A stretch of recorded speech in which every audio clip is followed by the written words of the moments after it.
Here, our next speaker is Micheal Vaughn, and we're really excited to have him here today. He is coming to us from Texas in the United States. Micheal is 27 years old, and I had the pleasure of getting to connect with him when I went to a place called Open My World, which is a therapeutic riding center, and he's going to speak more on that in his experience with being in a wheelchair and then getting to be able to ride a horse. And he has a beautiful love of his life that he's been with for almost 5 years. And he's going to be speaking on family and how he doesn't see his disability as a weakness, but rather a strength. Micheal, thank you so much for being here today. Yes, thank you for the opening. I was born with a disability, and my disability is CP, and what this means is my muscles don't quite work like everyone else's. But the advantage I have that a lot of people do not, I see my disability makes me appreciate things more. And how this first began is with my family and the way I was raised. My grandmother taught me I could be whoever and whomever I wanted to be at any point in my life. And growing up, this helped me in other relationships throughout my journey in school and going to college. I ended up going to college for about 4 years, and what this helped me do, this broadened my experience is on life, because it helped me realize I could possibly do anything I wanted to, and I'm not limited in what I can do. And when I went into those rooms, I could actually be a strong individual and be just as smart as anyone else, like my grandmother taught me. My disability doesn't define who I am. It actually makes me a stronger person. And I take that philosophy even now in everything I do. And what another person that taught me this and continues to teach me this is my uncle. What he taught me growing up, he taught me it was okay to be who I was, no matter what my disability is, or no matter what people think about me. I could change their minds if I just talk to them, and they actually give me the opportunity to speak. And this helped me with so many other relationships, including the relationships with my horseback riding place. Open My World, that is the perfect name for it, because what it did, it actually did open my world.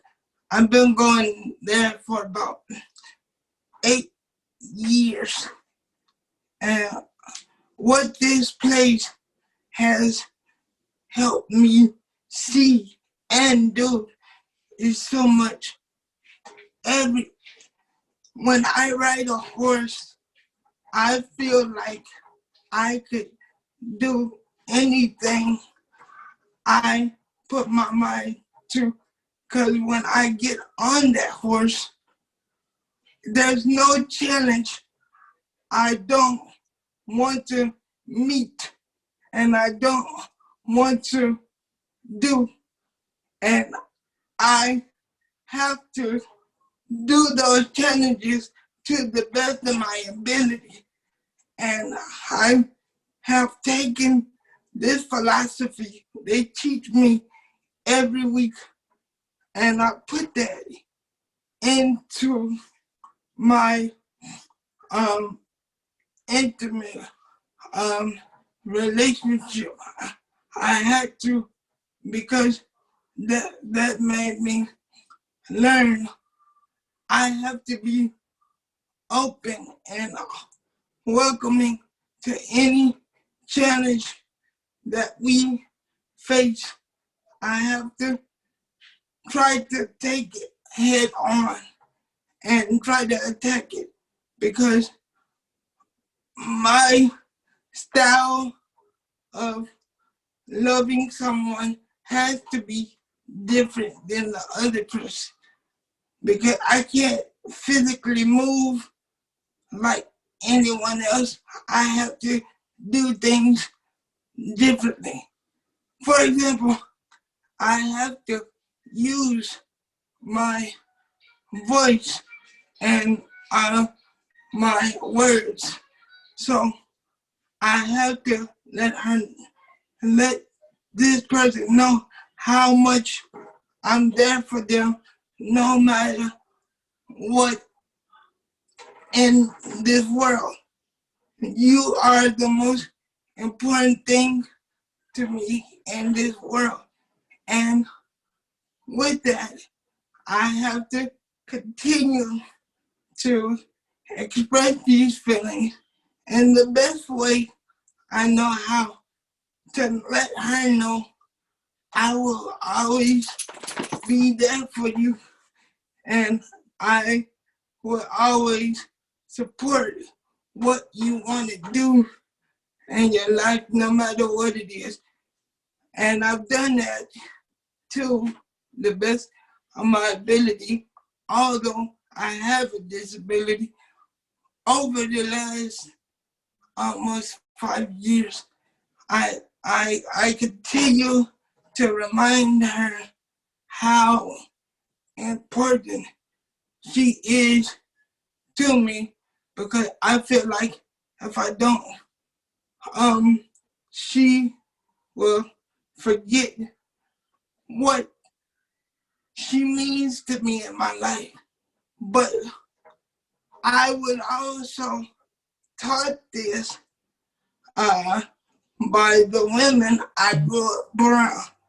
I've always been an open and caring individual, because I grew up around 6 women, and these women have taught me how to be that loving, caring person, no matter who you are around.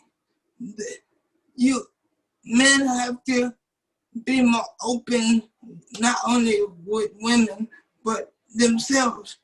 So when I love someone, or when a relationship is very valuable to me, I hold on to those relationships. Even with some friends, my friend Willie lives with me right now.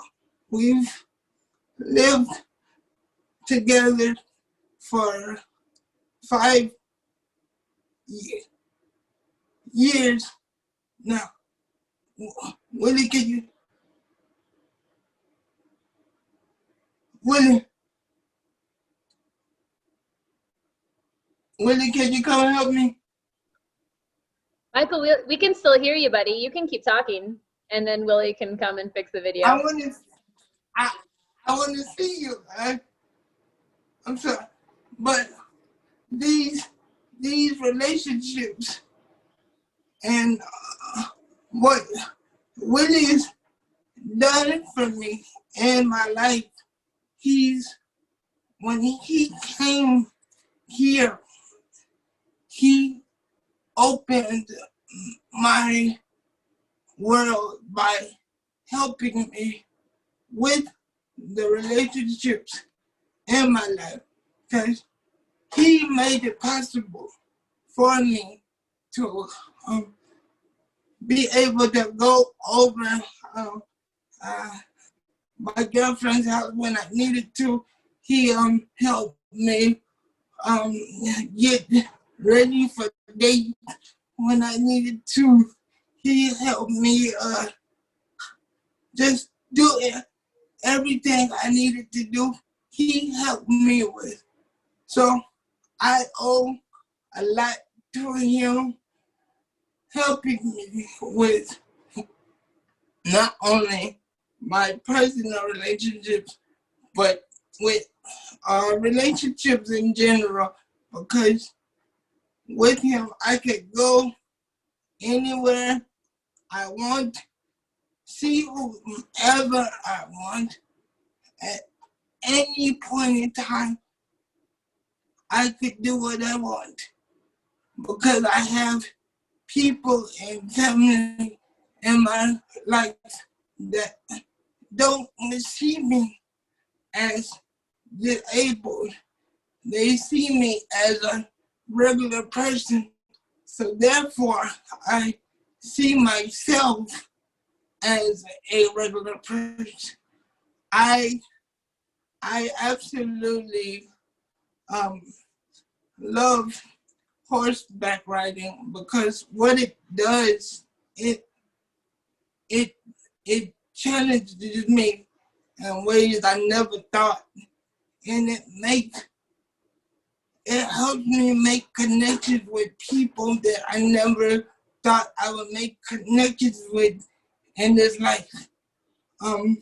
One of the volunteers there, Miss Melissa, she was actually one of the first people that used to tease me about relationships, and she encouraged me to get in a relationship.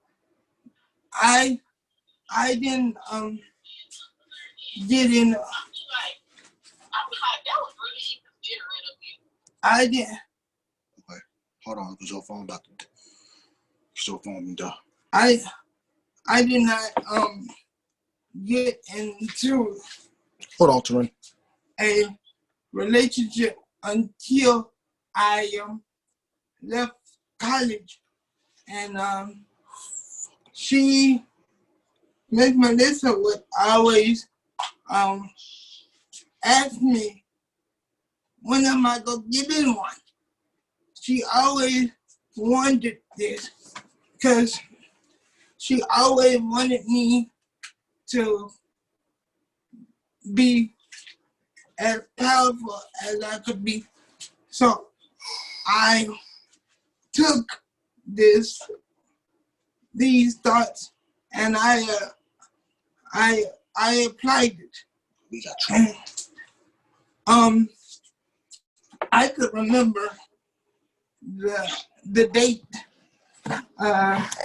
we actually saw each other for the very first time. It was July 30th.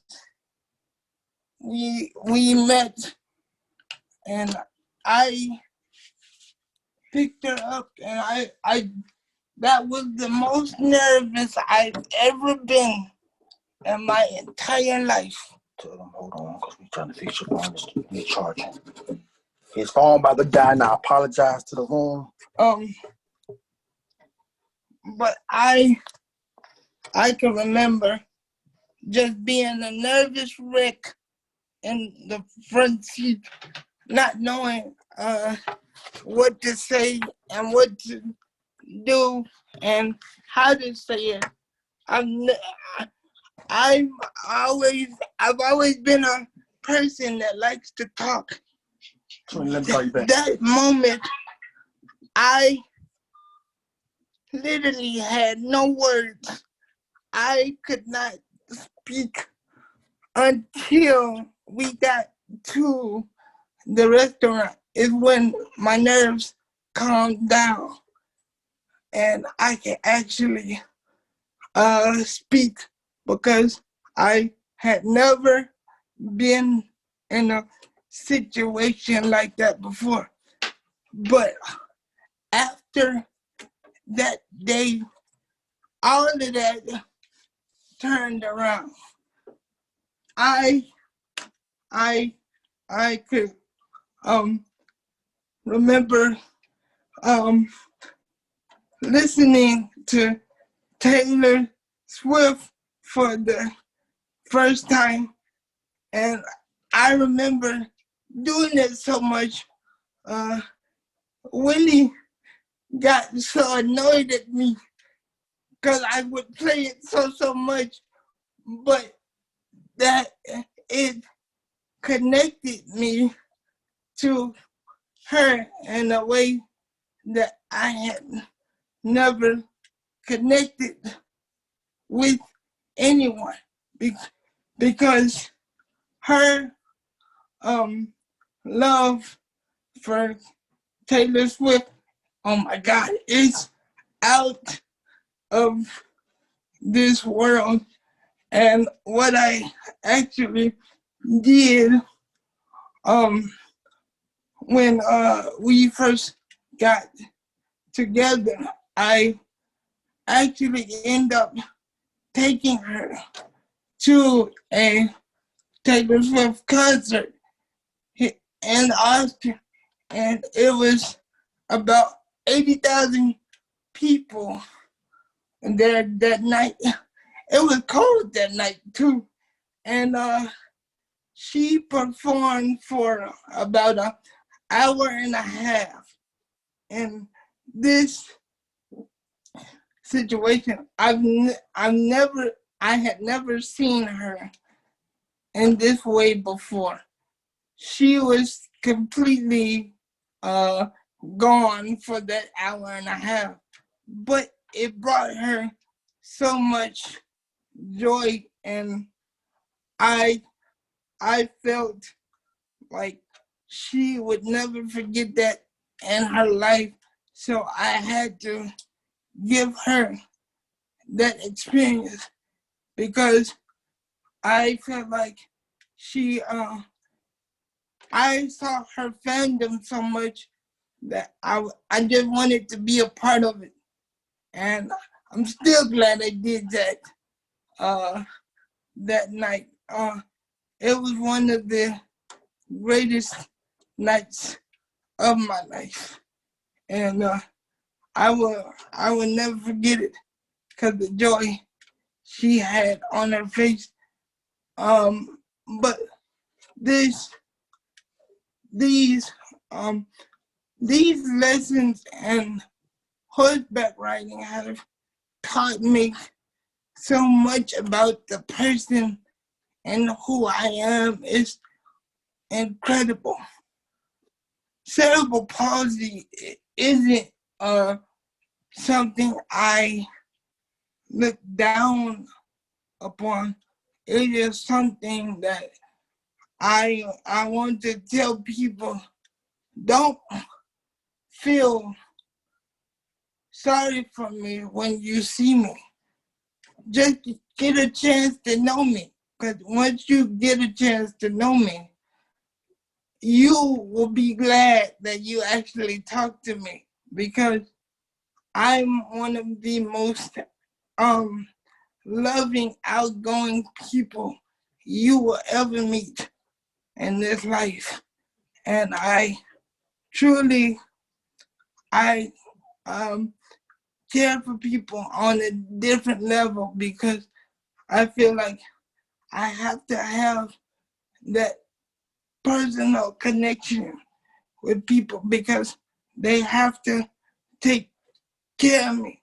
But I have so many great people in my life that's willing to do the job, not because they have to, but because they want to. And I've been so blessed and so fortunate to have the people in my life that I need to teach me those lessons on how to be loving and how to be caring towards women and other people. So these lessons I take every single day, and I continue to use that energy and that love and spread it to as many people as I can.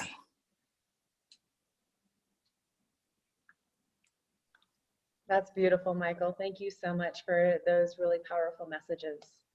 Gentlemen, do you have any questions, comments that you would like to share with Michael? Yeah, I do real quick. So Michael, where do you keep your Superman outfit? Because you're pretty amazing. Thank you for sharing your adventures with Taylor Swift. I'm pretty sure she'd appreciate what you shared there if she ever gets to hear that. I do it because I have to, not because I want to, but I have. But I would do it again. I would. It's killing me, y'all. It's killing me. It kills Willie all the time. I think Michael, I'm going to have to cut your clip out of the summit and send it to Taylor Swift personally. Yeah, yes, please do that. She would enjoy that. Yes. I will. I will. She would. What happens if I send it to her, who knows? But I absolutely am going to make that happen.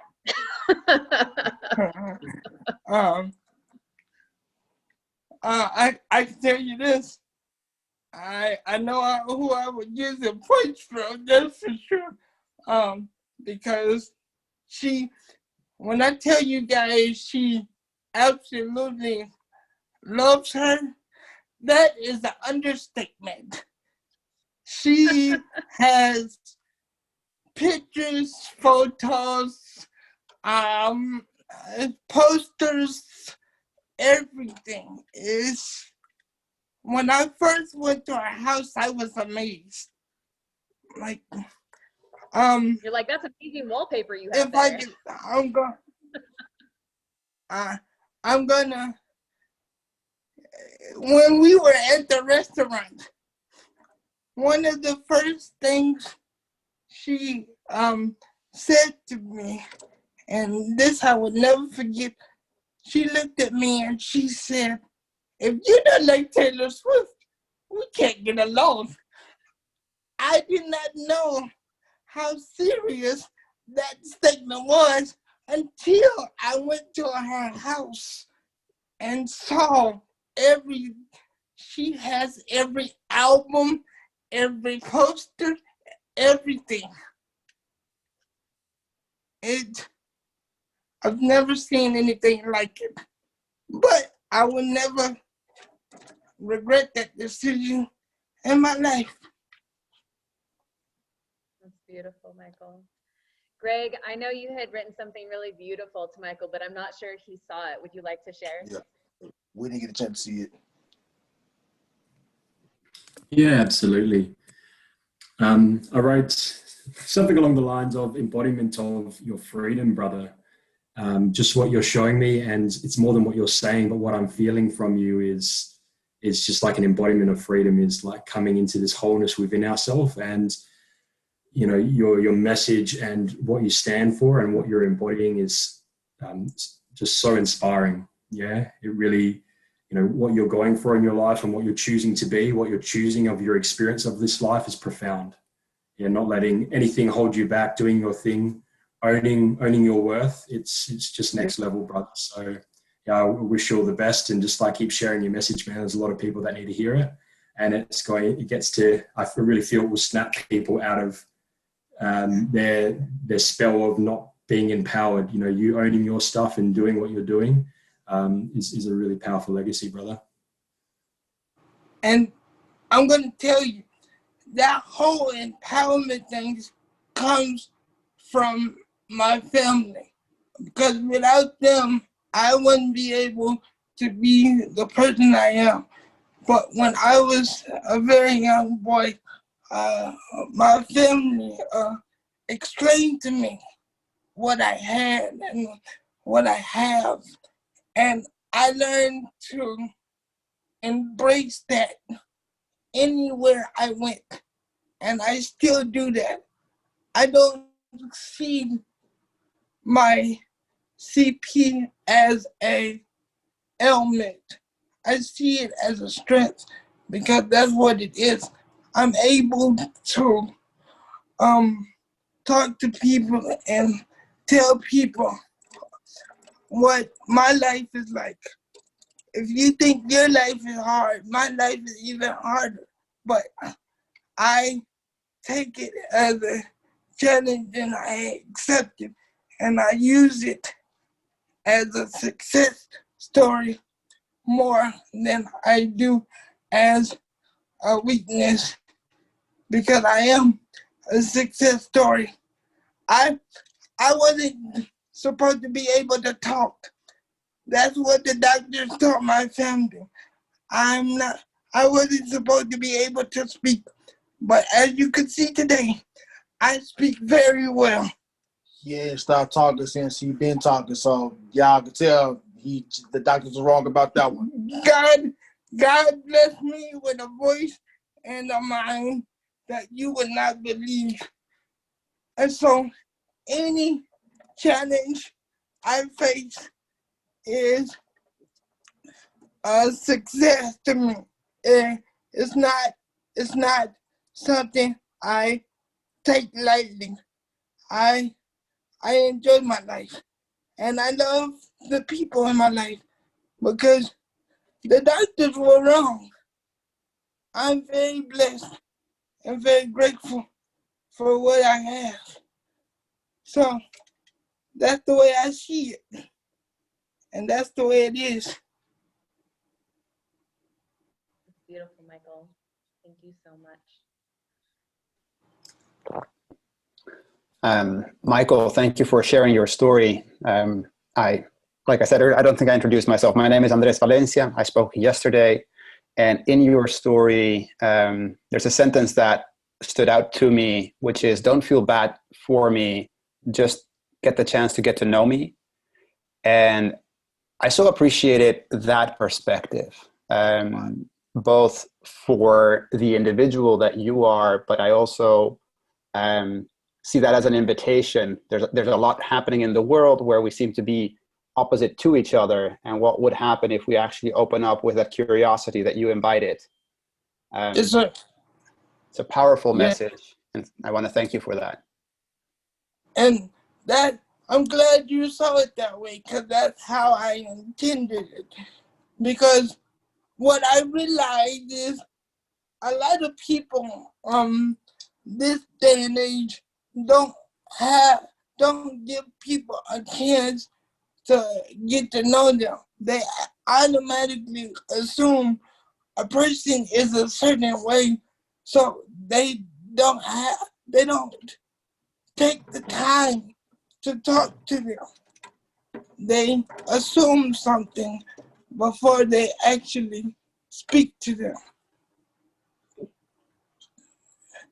And I can speak to this because I've been going through this all 27 years of my life.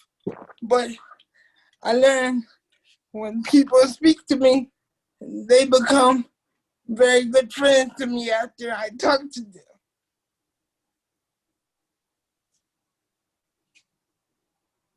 So, Michael, can you tell the guys what your degree is in from the community college?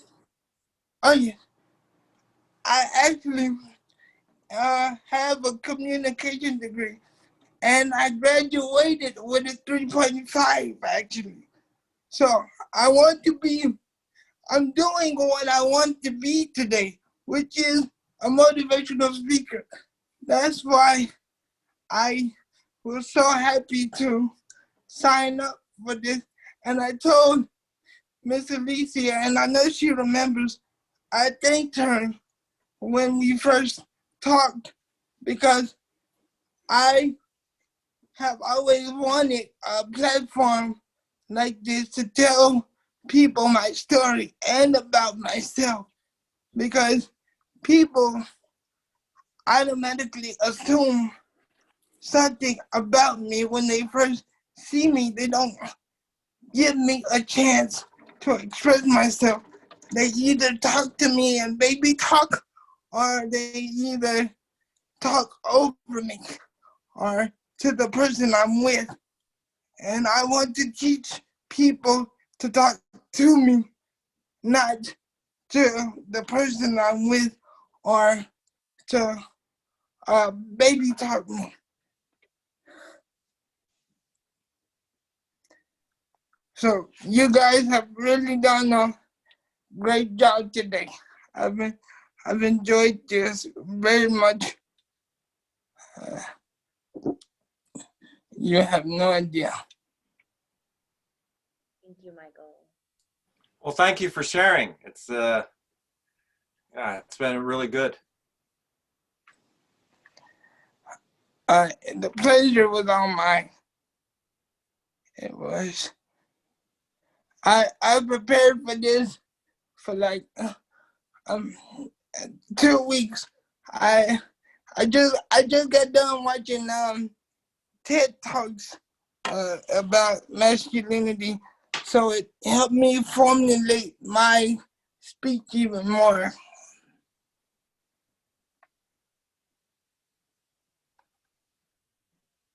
So we have all these amazing people here from all over the world, Michael.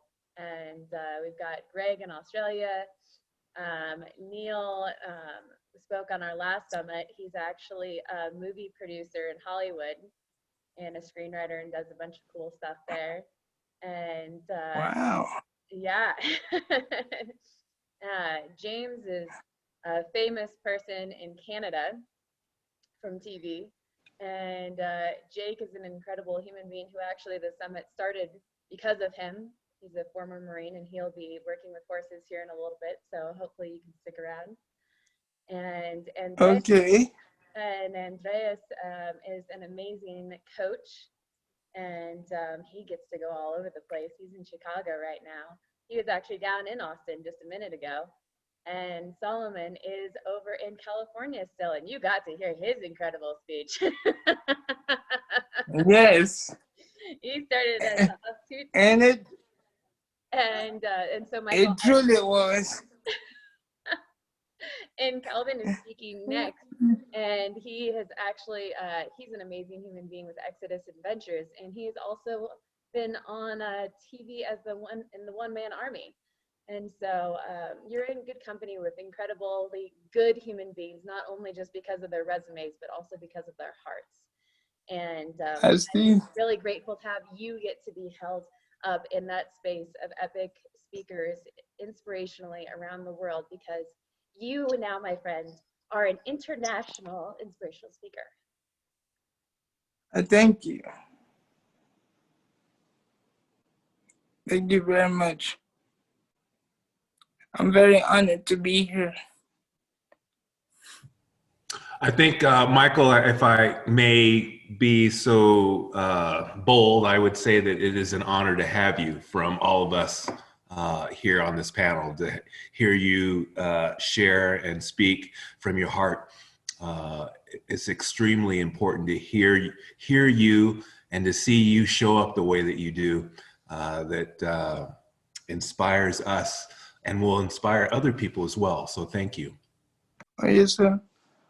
I'm going to be doing this for the rest of my life. I want I want to change people's assumptions of people with special needs. I want to be one of the leaders of this movement and helping people understand I cannot move like you can, but if you give me an opportunity and you get to know me, you can see I'm just like you. Just because I can't move like you can doesn't mean anything. That is the last thing I think about.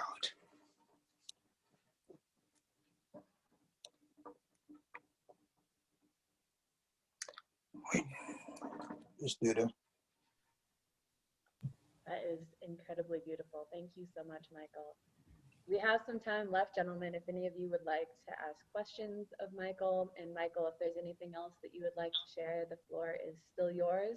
If you're feeling please, that is all. And you can ask me anything.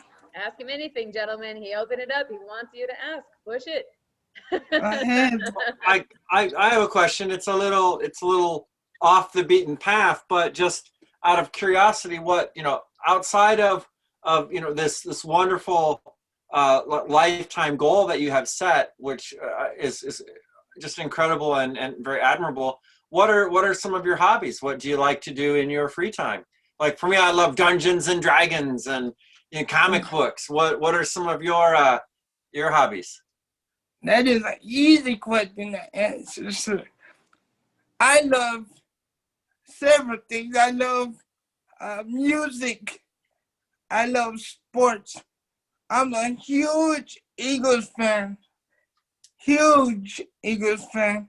I followed them since I was 7 years old, and I can tell you every quarterback that ever played for us up to 7 years old. I could tell you how many times we lost in the playoffs since I was younger. I remember every game. I could give you statistics. I could give you anything you want to know. I have a passion for music that's out of this world.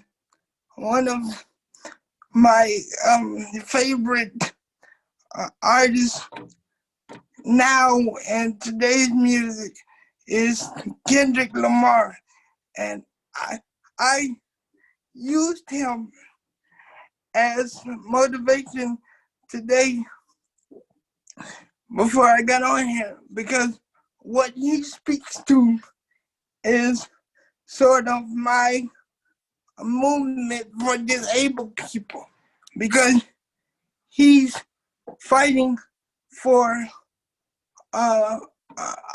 people and Americans to get just as much love and success as they can. So that's how I see myself. He empowers me and motivates me because of the work he does and his movement. It's so. I wish I had more time because it's so much I could talk about and expand on, but the limits don't allow it. But you got like 26 minutes. Go for it. Go for it. You got 20 more minutes. Knock yourself out. I'm sorry. I didn't know I had so. Yeah, your phone was good. That's why I came in. I didn't know I had so much time. Let's see. What else? I'm a very passionate and very loving young man. I love people. My disability is the last thing I think about when I wake up. Like, me and Willie have debates and discussions all the time, because Willie and my family tells people I could do anything in the world I want. Just as long as you talk to me and get to know me, you will know the person I am, because I will tell you. Because another thing I love doing, I love riding roller coasters. Roller coasters are so fun to me. And what Willie and my uncle does on those things, they take my arms and they wrap them around each other, and we just go on the roller coasters for however long it is. They treat me like a normal human being. I see myself as a normal human being. I know I'm disabled, but just because I'm disabled does not mean I cannot do anything. I could do anything I set my mind to. I don't see myself as being limitless. There's no limits I can't reach. And I have friends that tell me this. I have a recreational therapist. His name is Eric. And what we do, we go out into the world and we attend concerts and we attend other things as well. I've been to Lockhart, and I have a favorite barbecue joint that I go to there. And what happens is we get this barbecue sandwich, and then we get something to drink, and we both sit and we eat these barbecue sandwiches, and we both enjoy them, and we enjoy each other's company. And the friends I have, we enjoy being around each other. They told me it was possible for me to be in a relationship or to graduate from college. My family gave me that belief that I could do anything. So anything you think you cannot achieve, I'm telling you, you can, because I have, and I've done it. It's hard for me, but I've done it in the best way I know how. Although it's hard, don't mean we don't get it done. If there's a roller coaster I want to ride, they'll look at me and they say, "Are you sure you want to ride this?" I look back at them and I go, "Yes, I'm sure I want to ride this." They're more scared for me than I am for my own self.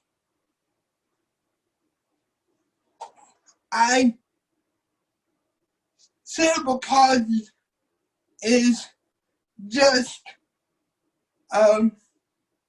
something I have. This wheelchair is something I have. It doesn't control my everyday life. I don't let it. I won't let it. I have too much to do. I have too much to achieve.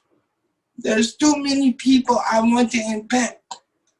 So I want to leave this message to anything that you want to achieve for the rest of your life, and somebody says no, tell them you know someone that will say yes, and will defy the odds of what they could do. Because that's how me and my family see it. And that's what we were taught. That's what I was taught growing up. And this is something I believe, and I will continue to believe this. Society is not going to control what I'm able to do. I'm going to try to be in society to what I want to do. Because I've had a label put on me all my life. I want to get rid of those. I want to get rid of those for special needs people, for all people. If there's something that you want to achieve, whether you're disabled or able-bodied, I want to defy all stereotypes and what people think. And I am defying it. Because every time somebody says no, I say yes.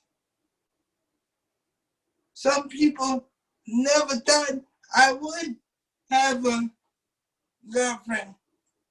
I made it my mission to prove them wrong. She is someone I truly care for, and she truly means a lot to me. Is that July 30th changed my life for the better.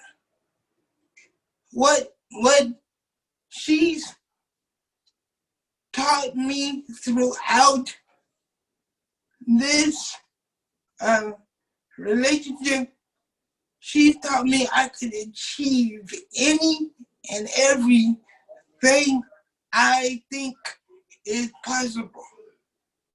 And I owe a lot to her because I could look to her as inspiration.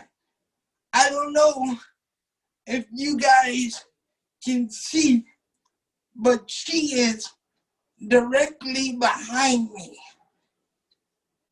That concert I was talking about, we went there. And when we were in front of those 80,000 people, we had no care in the world. No care in the world whatsoever. She was so happy and so proud she was there that day. And I was so proud to be in that moment with her. I will never forget that moment in my life. Seeing her face and seeing those expressions. That is something I will carry with me for the rest of my life. Being disabled doesn't define you. It doesn't stop you from doing anything. It can actually empower what you want to do. Don't look at people with disabilities as they can't do anything, because we can. Just give us a chance and you will see what we can do. And sometimes we can do it better than you.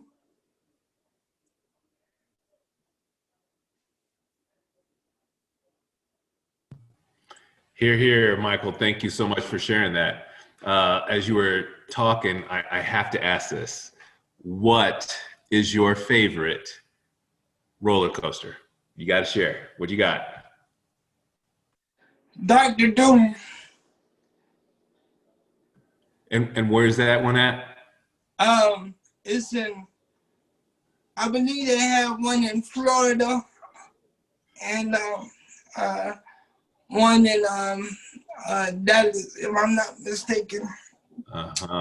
Okay. But what this ride does, it literally takes you up and it holds you in the air for about 10 seconds. And then it drops you.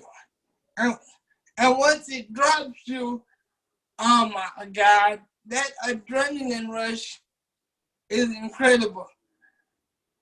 And then the other one I like is the Superman. It does the same thing. But it holds you in the air for even longer. But what I like about roller coasters, they just give me a sense of freedom and a sense of I could do anything I would put my mind to. And that I will always carry. And I don't let anything in this life stop me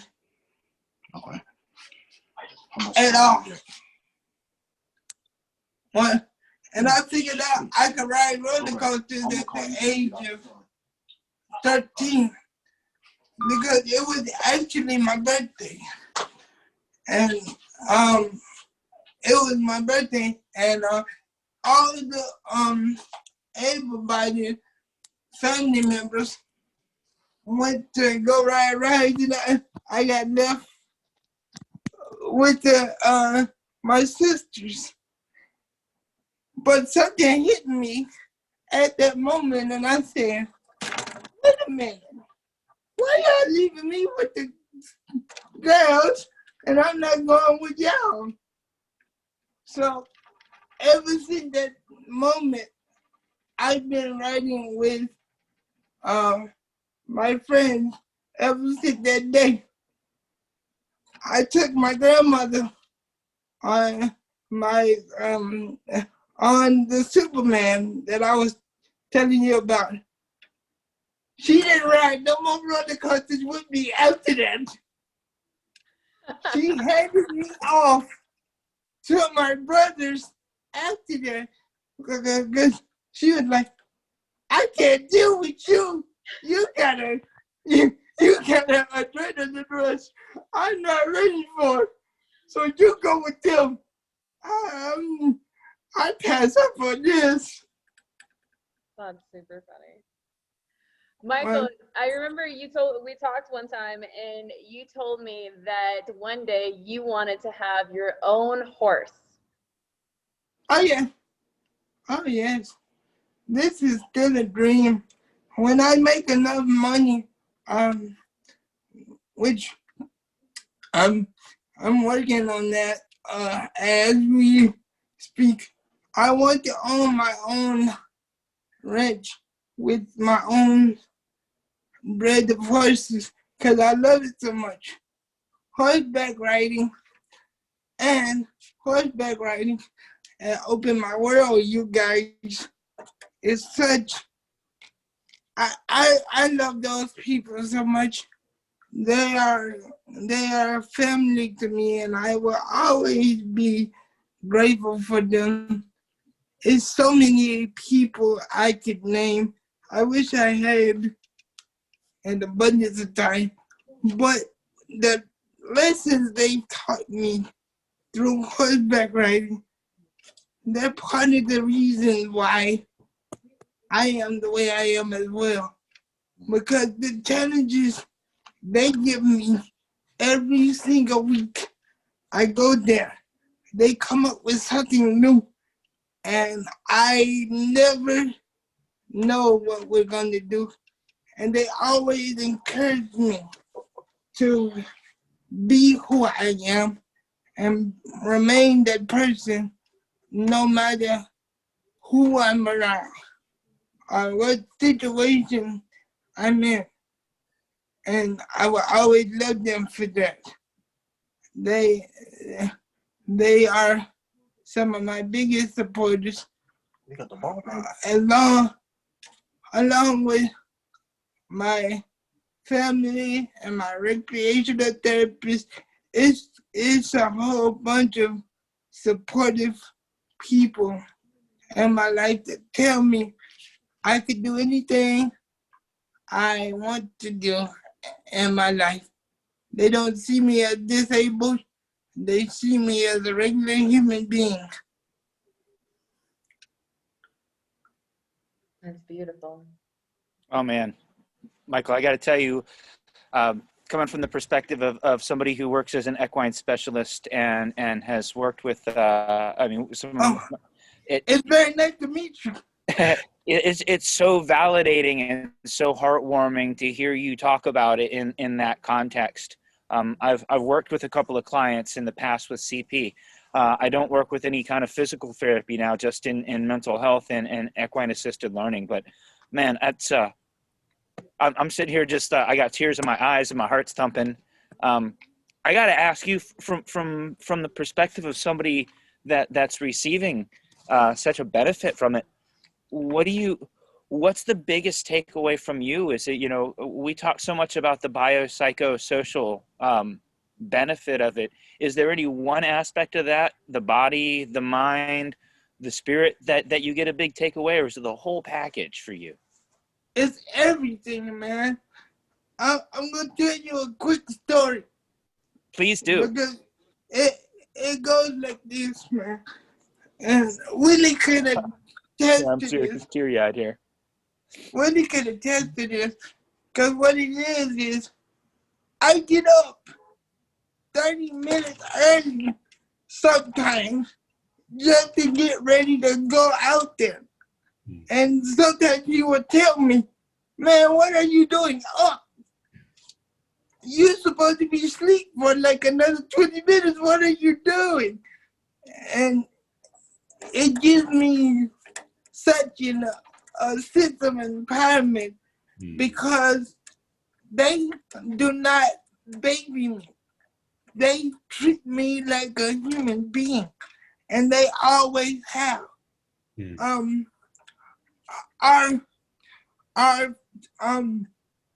founder, Miss Donna, may she rest in peace.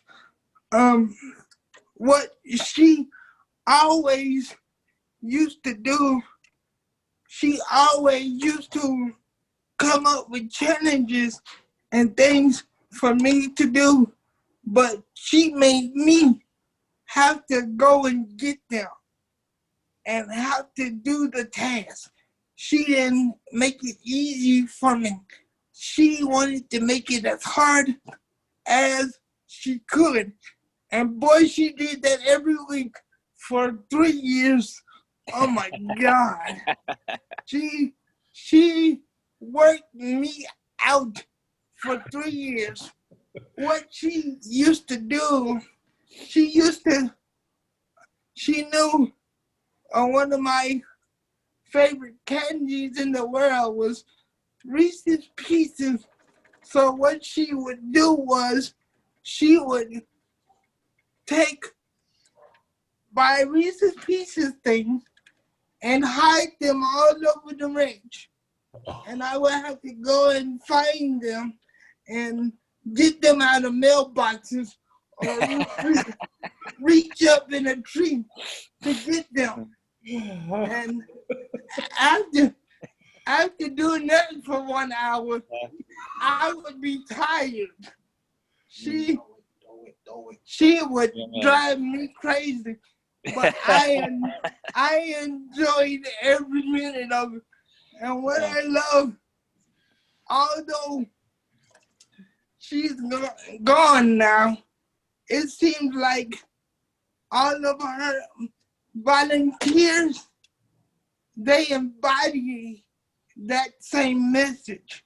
Yeah. So I had to embody that message, and that's part of the reason why I did this summit, because I want to carry her legacy with me. Although she is not here, she taught me so much, and I will forever be grateful for her and her organization and what they taught me in my life. That's awesome. Oh, wow. It's really awesome. Mm. Thank you for sharing that. You're very welcome. Thank you so much, Michael. Willie, will you please step in front of the screen for a moment? Okay, I'm holding up on to you guys because it's on my time. Hello, everybody. Willie, on behalf of everybody, I would like to say thank you to you for your contribution in making it possible for Michael to be here with us today and share his tremendously impactful message and everything you do to help support him. Yes, ma'am. Thank you. You guys, he is one of my best friends in the world. I grew up with this young man. I grew up with him. He's like, I have 5 good brothers in this life. He's one of them. He's been a light to me in my life for a very long time. We have a bond that is unbelievable. If you see us out anywhere, we're either arguing about some subject or some topic, or we're getting to know each other on a personal level. He's done so much for me in my life, along with my uncle, and they grew up together as well. But my uncle, he was 2 years old when I was born. We're 2 years apart. But he is part of what you see today. Him and my grandmother had a lot to do with that. Part of this belief and this love for other people and things, they embedded that into me. Nice. That's beautiful. Thank you so much for sharing all of that and sharing your time and your beautiful story, and so grateful to get to be part of your journey as you succeed in your dreams of being an inspirational speaker and now an international inspirational speaker, as you will continue to go forward in a beautiful ripple effect and as the recording goes out and more people get to hear your message. So thank you so much, Michael. It's a truly a privilege to be here with you.